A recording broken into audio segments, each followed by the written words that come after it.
अस्सलाम वालेकुम नाज़रीन, आप देख रहे हैं मेरा यूट्यूब चैनल और मैं हूं सहरिश सुहेब। और आज मेरी मुलाकात हुई एक बहुत ही ज़बरदस्त शख्सियत से जो कि नौजवानों के लिए इंस्पिरेशन भी है।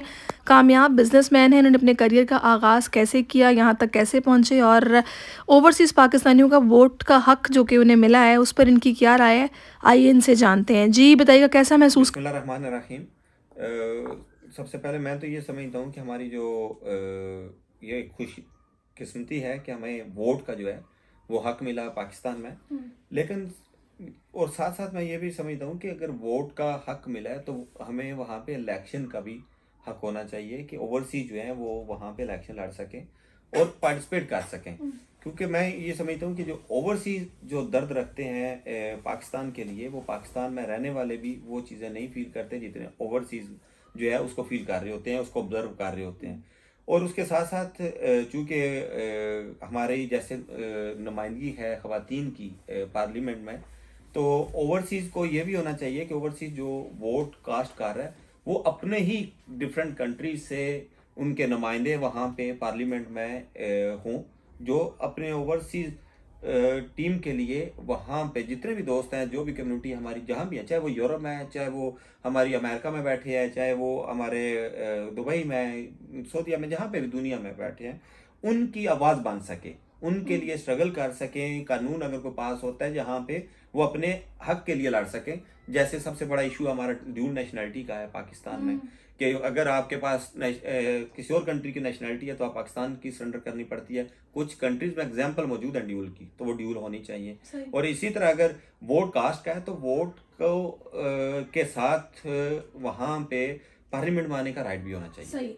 चलिए, बिल्कुल आपने बड़ी अच्छी बात ये की है कि पार्लियामेंट में आने का भी राइट होना चाहिए ताकि आप पाकिस्तानी अवाम की बेहतर तरीके से खिदमत कर सकें।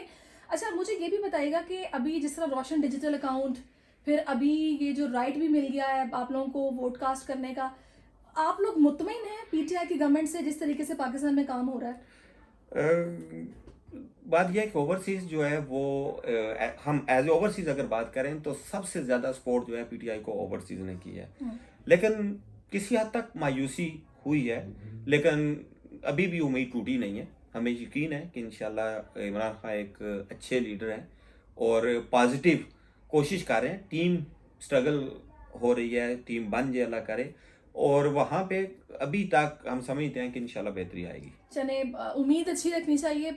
अल्लाह करे कि आप जो कह रहे हैं ऐसा ही हो और आगे चलकर बेहतरी आए। अभी तो अवाम वहाँ पे महंगाई से शदीद परेशान है और जिस तरीके से चीज़ें एक्सपेक्ट किया जा रहा था कि चेंज होंगी, वो तब्दीली अभी तक आई नहीं है।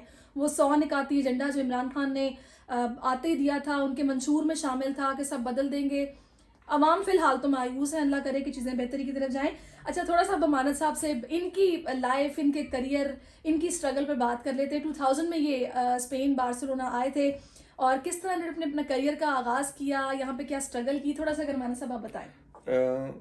बिस्मिल्लाहिर्रहमानिर्रहीम। मैंने जब पाकिस्तान, मेरा तल्लक जो है वो एक छोटा सा गांव है, डिस्ट्रिक्ट गुजरात, तहसील सरालमगीर, और गांव है गुड़ा जटा, जेलम के बिल्कुल दरिया जेलम के किनारे पे है। तो वहाँ से मैंने स्टार्ट किया अपना।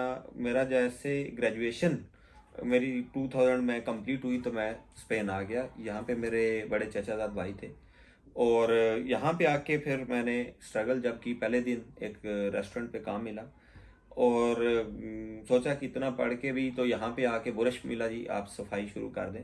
लेकिन काम को हमने चैलेंज समझ के, और छोटा बड़ा बजाय इसके कि छोटा काम बड़ा काम समझ के, हमने कहा कि जो भी सामने आता है इंशाल्लाह ये स्टेप स्टार्ट करते हैं, इंशाल्लाह बेहतरी की तरफ जाएगा।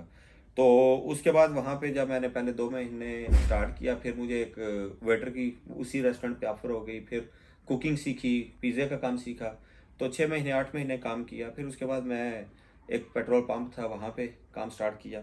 8 घंटे की ड्यूटी होती थी, मैंने 16 घंटे की ले ली। 3 साल जो है वो 16 घंटे करता रहा। उसके बाद एक छोटी सी हमने ग्रोसरी की शॉप जो है वो स्टार्ट की। उससे अच्छा एज मिला, अच्छा काम चला। फिर आगे थोड़ी एक बड़ी शॉप बना ली।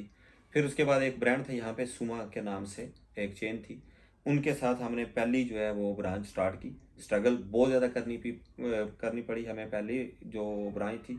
फिर उसके बाद हमने उन्हीं के साथ दूसरा को जब 10-12 स्टोर जो है वो एक्सटेंड किए। छोटा भाई साथ था, फैमिली के हमारे दीगर बाकी लोग होंगे। दोस्त थे, वो हमने फिर मिल के उसको एक्सटेंड करते गए। जब फिर आगे एक बड़ी चेन थी यहाँ पे कोंदिस के नाम से, तो सुमा का ये था कि इमेज जो है वो ख़राब हो रहा था, उनके जो नए ब्रांचेस थी वो उस तरह नहीं थी जो होनी चाहिए, तो हमें कोंदिस में हमने कन्वर्ट कर लिया, उन स्टोर को फिर नए बनाए और उनको हम आस्ता आस्ता बढ़ाते गए। और कम्युनिटी में इससे पहले मैं आपको ये बता दूं कि कोंदिस में मैं पहला पाकिस्तानी हूँ जिसने लोगों को कंसेप्ट दिया किसी फ्रेंचाइज के साथ काम करने का। उससे पहले जो लोग थे वो ग्रोसरी के छोटे स्टोर जो होते थे वो चला रहे होते थे विदाउट ब्रांच, और वो बड़ा टफ होता है। एक ग्रोसरी का छोटा स्टोर चलाना ज़्यादा मुश्किल है जबकि बड़ा, क्योंकि बड़े में आपको हर चीज़ जो है वन डोर पे आपको हर चीज़ मिल जाती है, सही। ऑर्डर दें सब कुछ आ जाता है। और छोटे स्टोरों में आपको डिफरेंट मार्केट्स में खुद जाना सही। पड़ता है, बाय करना पड़ता है, फिर आप कभी चीप ले लेते हैं, कभी आप एक्सपेंसिव खरीद लेते हैं, तो वो थोड़ा मुश्किल था। लेकिन हमने लोगों को ये भी एक कॉन्सेप्ट दिया कि फ्रेंचाइजीज की तरफ आएँ। मैं ये समझता हूँ कि कामयाबी आपकी सिर्फ ये नहीं है कि आपने चाहे स्टोर बना ली और आप कामयाब हुए। कामयाबी ये होती है कि आपके साथ आपकी फैमिली कहाँ पे खड़ी है, सही, आपके बिल्कुल। दोस्त कहाँ पे खड़े हैं, बिल्कुल। आपकी कम्युनिटी कहाँ पे खड़ी ये है। बहुत और बेहतरीन आप बात की है। अपने आपका तो हर कोई करता है ना, अपने लिए तो हर कोई हर कोई जीता करता है, है, तो बिल्कुल। मजा तो तब है आप बाकियों के लिए क्या बिल्कुल, करते हैं। बहुत अच्छी बात। तो और हमने ये बात हर कोई नहीं सोचता। हमने अपने दोस्तों को, मैं ये समझता हूँ कि आपका एक एम है, आप फॉर एग्जांपल आप किसी भी एक बुलंदी की तरफ जा रहे हैं, कामयाबी की बुलंदी की तरफ, तो जब आप वहां पे पहुंचे तो आपकी कामयाबी है कि आपके फैमिली मेंबर्स, आपके दोस्त, आपके जो चाहने वाले वो कहाँ पे हैं। कहाँ पे तो है? हमने अल्हम्दुलिल्लाह अपनी फैमिली को भी साथ लिया, मेरे छोटे भाई के भी इस वक्त 40-50 स्टोर हैं, फैमिली के हैं, और उसके अलावा दोस्तों को हमने साथ अटैच किया, दोस्तों को भी फ्रेंचाइजीज में लेके आए, और जो अब भी हमारे साथ हैं अल्हम्दुलिल्लाह हमारा एक बड़ा ग्रुप है दोस्तों के साथ भी। और उससे पावर हमारी भी बढ़ी है, दोस्तों की भी बढ़ी है, जबरदस्त। क्योंकि हमने कम्युनिटी का लोहा मनवाया कि हम पाकिस्तानी यहाँ पे वर्कर हैं, और स्ट्रांग और एक सॉफ्ट इमेज अच्छा, दिया है ये हम ख्याल लोगों पे। आपको कैसे आया? क्योंकि मैं आपको नाज़रीन ये भी बता दूं कि ये कुंदस के नाम से जो चेन इनकी यहाँ पे है स्टोर्स की, इन्होंने माशाल्लाह से पाकिस्तान में भी इनोग्रेशन किया है, 2-4 शहरों में, और वहाँ पर भी इस चेन का आगाज़ किया है। तो ये ख्याल आपको कैसे आया कि वहाँ पर भी मुझे खोलना चाहिए? हमने हमेशा से पाकिस्तान में एक बड़ा स्कोप है सुपरमार्केट्स का, और हमने ये चूंकि यहाँ पे एक अच्छा काम चल रहा है, प्रोडक्ट्स हैं, क्वालिटीज़ हैं, तो हमने कहा कि इसको पाकिस्तान में भी लेके जाना चाहिए, क्योंकि ये कंपनी को हमने कन्विंस किया बड़ी मुश्किल से, और माजरत के साथ कि इस गवर्नमेंट ने हमारे वो दरवाजे बंद किए। वो इसलिए इस तरह कि जब हम पाकिस्तान जा रहे लेके गए, हमने पूरा प्लान किया, वर्क किया, कंपनी को हमने कन्विंस कर लिया, और बड़े स्टोर खोलने लगे थे वहाँ पे बहुत सारे। तो वहाँ पे इस गवर्नमेंट ने इंपोर्ट पे पाबंदी लगा दी, फूड के इंपोर्ट के ऊपर। और ये जो है ये सबसे बड़ा हमारा नेगेटिव पॉइंट हुआ, क्योंकि जब हमारा स्पोर्ट जो इनका ओन ब्रांड है कंपनी का, कोंदिस का, वही अगर एक्सपोर्ट नहीं कर सकते तो बाकी फिर वहाँ पे क्या चीज़ इधर से लेके जा सकते हैं। तो ये हमें जो है ना, तो इससे हमें आपके बड़ा लॉस यहाँ हुआ। पर जितने माजरत चाहती हूँ, पॉलिटिशियंस आते हैं, पीटीआई के लोग भी आते हैं, फिर आपकी जाहिर सी बात है एक इंटरेक्शन तो उनके साथ भी रहती है। जब आप इतनी इन्वेस्टमेंट आप वहाँ पर लेके गए, आपने डिस्कस नहीं की उनसे ये चीज़? हमारा जो पाकिस्तान का जो कल्चर बन चुका है ये स्पोर्टिव का ना, इवन बहुत सारे ऐसे एमपीज, एमएनएज, इवन कुछ ऐसे भी बड़े बड़े ओहदों पे भी उन्होंने भी हमें ये कहा कि यार किस मुसीबत में आप फंस रहे हैं, यहाँ पे क्या आप करेंगे, यहाँ पे तो ये है। और हकीकत है कि बड़ा जो है ना ऐसे वो तो एम्प्लॉयमेंट सेटअप जो जो है ना, सेटअप सिस्टम हमारा बेहतर होने की जरूरत है पाकिस्तान में। सिस्टम जो है अगर आप देख लें, अदारों में आपको एक कंपनी खोलने के लिए आपको महीनों लग जाते हैं, आपको कोई डॉक्यूमेंट कंप्लीट करना हो, फॉर्मेलिटीज, आपको महीनों के महीने लग जाते हैं।